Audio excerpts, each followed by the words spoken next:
Mastering GMAT, Smart Guessing Strategies. Hello learners. One of the most common challenges GMAT aspirants face is the unpredictability of questions. Sometimes, despite your best preparations, you'll find questions you're unsure about. But don't panic. Today, we'll talk about smart guessing strategies for the GMAT.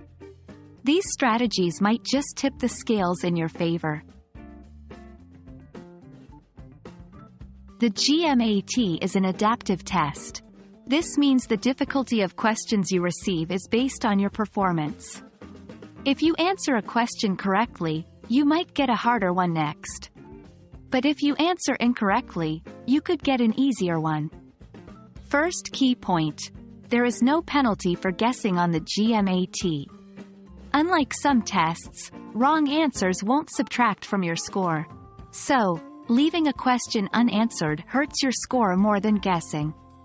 Second key point: not all questions carry equal weight. Earlier questions influence your score more. So, spend quality time on the initial questions, but also remember you can't leave any unanswered. Every question in the GMAT's verbal section roughly gets 2 minutes of your attention. Prioritize. If you find yourself spending more than 2 minutes on a question, and you're not close to an answer, it might be time to make an educated guess. Mark and review. While you can't come back to a question on the GMAT, mentally noting tough questions can help you adjust your pace for the rest.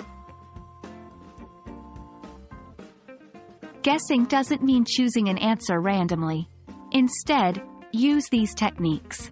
Eliminate the obvious. Even if you don't know the right answer, you might spot 1 or 2 options that are clearly wrong.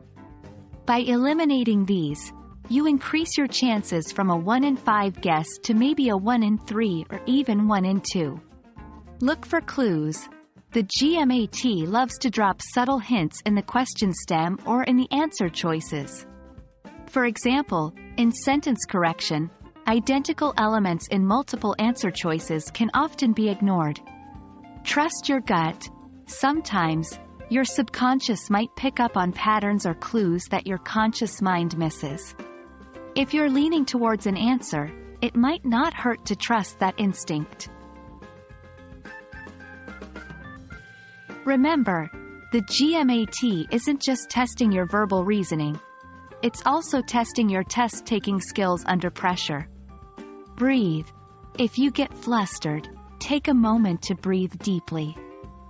This can help calm your nerves and refocus your mind. Maintain perspective.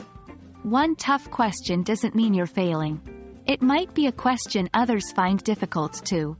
Move on and tackle the next one with confidence. Guessing on the GMAT isn't about random chance. It's about playing the odds, understanding the test, and using every tool at your disposal. We hope these strategies serve you well. Remember, preparation is key, but so is staying adaptable. Best of luck, and happy studying!